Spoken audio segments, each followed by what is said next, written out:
Olá, amadinhos! Bom, pessoal, vamos lá. Mais um vídeo de análise crítica aqui do Velho Testamento, analisando com o livro de Joséfo, a história dos hebreus, tá bom? Antes de eu começar, eu só tenho duas perguntas que não tem nada a ver com o vídeo, tá? Alguém conhece algum programa de captura de tela que não seja trial? Porque o programa que eu tô fazendo esse vídeo aqui é o Atube Cacher. Me deu um branco aqui, perdão. Esse aqui, ó. E tinha um outro que eu cheguei a usar uma vez, que eu gostei muito, que era o parecido com a Tube, só que ele era só trial. Depois de 30 dias você não podia mais usar, mas era um que dava para colocar a minha imagem aqui da webcam. Aí não ficava só o texto, eu poderia também eu aparecer, entendeu? Se alguém souber de algum, se alguém entender mais dessas coisas aqui, por favor, diga aí nos comentários, tá? E segunda pergunta, que não tem nada a ver com vídeo. Alguém conhece alguma rede social que seja melhor que o Facebook para divulgar vídeos? Porque o Facebook vive bloqueando meus perfis. E o Facebook tá uma porcaria. O Facebook já excluiu vários perfis meus, entendeu? E o Facebook não dá pra fazer certas coisas como eu gostaria. Antigamente eu usava aquelas comunidades do G+, do Google Plus, que eram muito boas. Mas o Google Plus acabou, encerrou. Então não tem mais. Se alguém souber aí, comenta aí, tá? Agora vamos ao vídeo. O ciclo de Abraão. Por que Abraão deixou a cidade de Ur, né, e foi para Canaã, a terra de Ur, perdão, e foi para Canaã? A Bíblia não especifica muito, né, o porquê. Ela dá um salto, né, da genealogia, lá do capítulo 11, e depois ela já começa já no ciclo de Abraão indo para Canaã. O máximo que a Bíblia diz é: ora, o Senhor disse a Abraão, sai da tua terra, da tua parentela e da casa do teu pai, para a terra que eu te mostrarei. Só isso. Aí tem algumas promessas, mas a Bíblia não especifica muito o porquê que Abraão tinha que sair da terra do seu pai e ir para um lugar diferente. Joséfo, como sempre, ele dá um sentido para a história, com uma explicação que não conhecemos porque a Bíblia omite. Então vamos ver qual é a visão de Joséfo sobre isso. Aí Joséfo começa falando que Abraão foi ele quem primeiro ousou dizer que existe só um Deus. Aí ele fala que ele reconheceu que tinha um universo, etc e tal. Eu não vou ler tudo, senão o vídeo vai ficar comprido, tá? Mas aí aqui da parte grifada ele diz, ó: os caldeus e os outros povos da Mesopotâmia, não podendo tolerar as palavras de Abraão. Que palavras eram essas de Abraão? Essas aqui, ó, de que havia só um Deus. Aí levantaram-se contra ele. O que quer dizer essa expressão? Quer dizer que eles queriam matar Abraão, porque Abraão começou a falar contra os deuses pagãos. Inclusive isso coincide, né, com a visão judaica, que Abraão reconheceu que só tinha um Deus, e isso começou a incomodar aquelas pessoas que tinham seus deuses, tinham lá um panteão de deuses, não sei o que. Aí elas se levantaram contra Abraão. Assim, por ordem, com auxílio de Deus, ele saiu do país para ir morar na terra de Canaã. Lá construiu um altar e ofereceu a Deus um sacrifício. Berose, aí que o interessante é que Joséfo fala sem nomeá-lo. Lembra que eu falei daquele negócio lá de El, de não sei o que as pessoas falam que era o mesmo Deus, que inclusive já cansei de falar disso? Vocês podem ver que Abraão ele não nomeia o altar, como a gente vê em algumas partes do Taná, como por exemplo Betel ou não sei o que. Não, ele fez um altar sem nome, o que mostra que ele tinha primeiro apenas uma concepção, ok? O dízimo de Abraão. Aqui eu já falei em outros vídeos, então eu não vou me alongar muito. Quando Abraão supostamente dá os dízimos para Melquisedeque, eu já mostrei em outros vídeos que aqui não tem o nome de Abraão. Eu coloquei até entre colchetes aqui, ó. Mas nós vamos ver alguma coisa interessante aqui, ó. Quem é o sujeito da frase? É o rei de Sodoma. É o rei de Sodoma que abençoa Abraão. É o rei de Sodoma que fala coisas boas para Abraão. E o sujeito continua sendo o rei de Sodoma. É o rei de Sodoma que dá o dízimo para Abraão, de acordo com a Bíblia hebraica. Correto? Só que segundo Joséfo, ele entende que Abraão deu sim despojos de guerra para o rei de Sodoma. Aqui, ó. Aqui, primeiro ele fala o que interessante, que Melquisedeque, aliás, não é nem o rei de Sodoma, é Melquisedeque, é o rei de Salém, perdão pessoal. Primeiro ele fala que o Melquisedeque era um rei justo e que havia sido feito sacerdote do Deus Todo-Poderoso.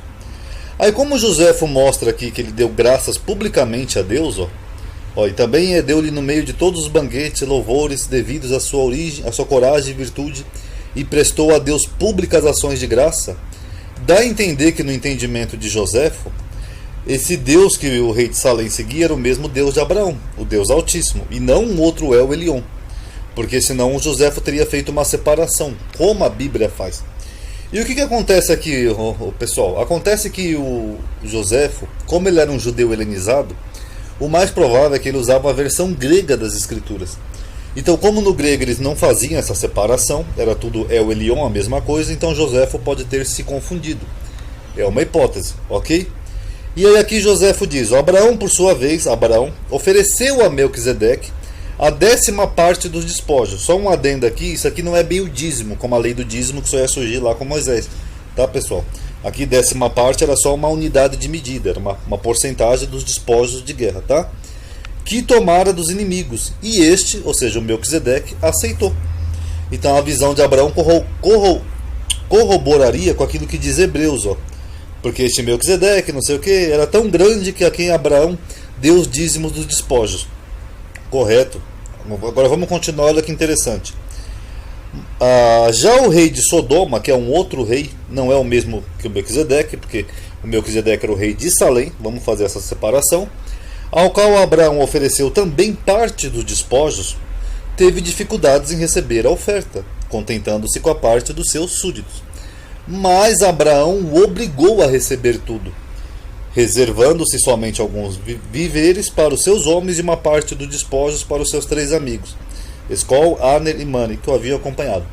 Então, segundo o próprio José, Abraão também deu o dízimo para esse rei de Sodoma, e não só para o rei de Salém. Não foi só Melquisedeque, foram os 2 reis que receberam um tipo de despojos de guerra, né, uma unidade de medida de Abraão. E aí nós temos aqui 2 opções.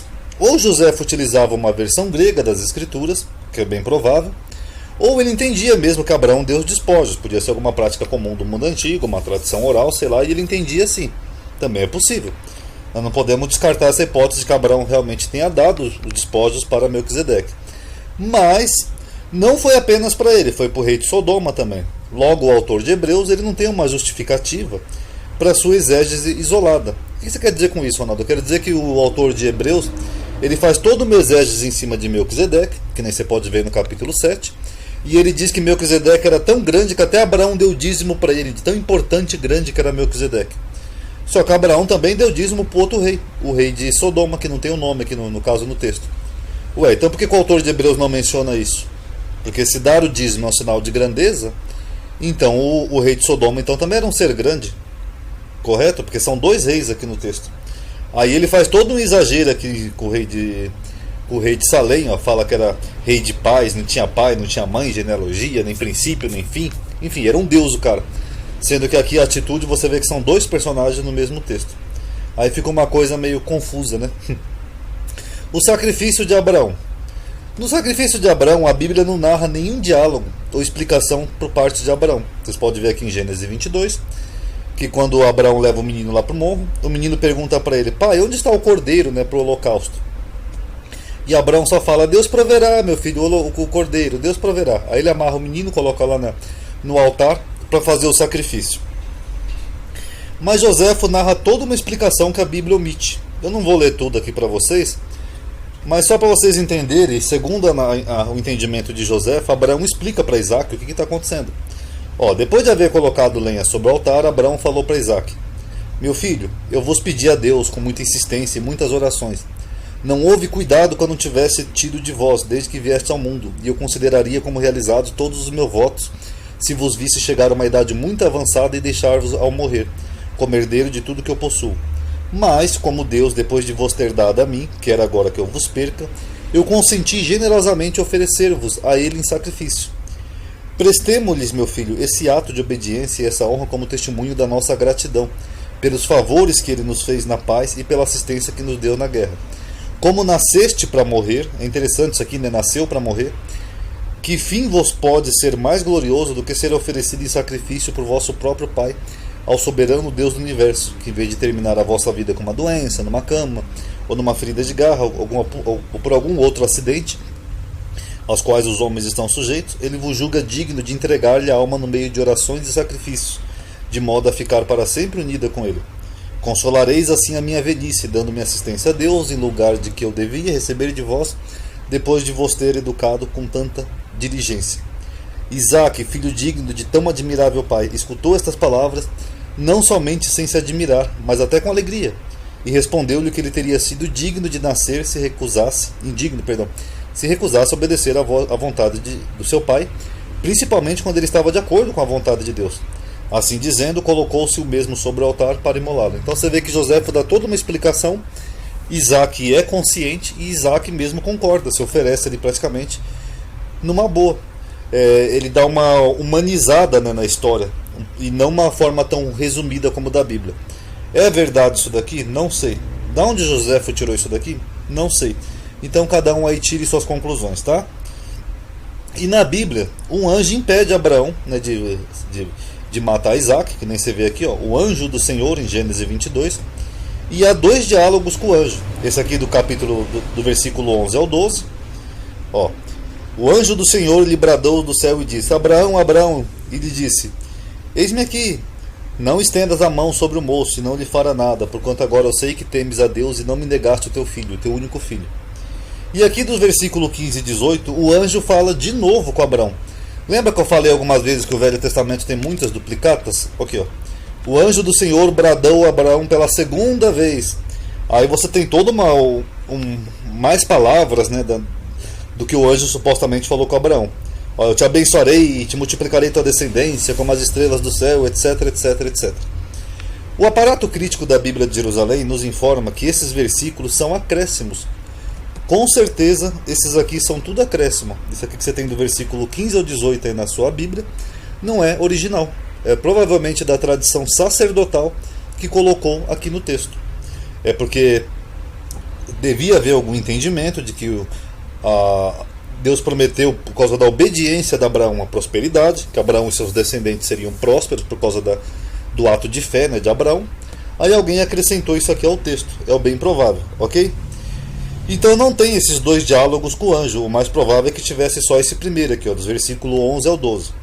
Já Joséfo entendia que não tinha nem sequer anjo na história. Aqui, ó.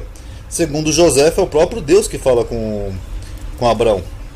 Ó, e este grande sacrifício ter-se-ia realizado se Deus mesmo não tivesse impedido, ao próprio Deus. Aí ele chama Abraão pelo nome, proíbe de matar o filho, diz que ele havia ordenado o sacrifício só para poder testar se ele era uma pessoa obediente, etc, etc, etc. Eu não vou ler tudo, senão vai ficar muito grande. Mas enfim, você vê que já, segundo Joséfo, já não foi nem o próprio anjo que falou com Abraão, foi o próprio Deus, o que faz até um pouco mais de sentido, né? Porque, que nem eu já falei em outros vídeos, né? Anjo não é bem uma concepção judaica, essa questão de anjos, né? Então essa narrativa aqui de Gênesis ficaria muito estranha mesmo. Tá bom? Deixa eu só ver uma coisa aqui. Ó o que o anjo fala para Abraão, ó, e não me negaste o teu filho. Então quer dizer que esse que é chamado aqui de anjo na Bíblia hebraica, provavelmente não era um anjo naquela concepção que as pessoas têm de seres angelicais, mas o próprio Deus. Então aqui o Malahim podia ser, o Malar podia ser só uma mensagem de Deus e não um ser espiritual, tá bom? E aí, estão gostando do vídeo? Em breve eu vou fazendo outras partes aqui que eu estou destrinchando aos pouquinhos Joséfo, tá bom? Paz a todos.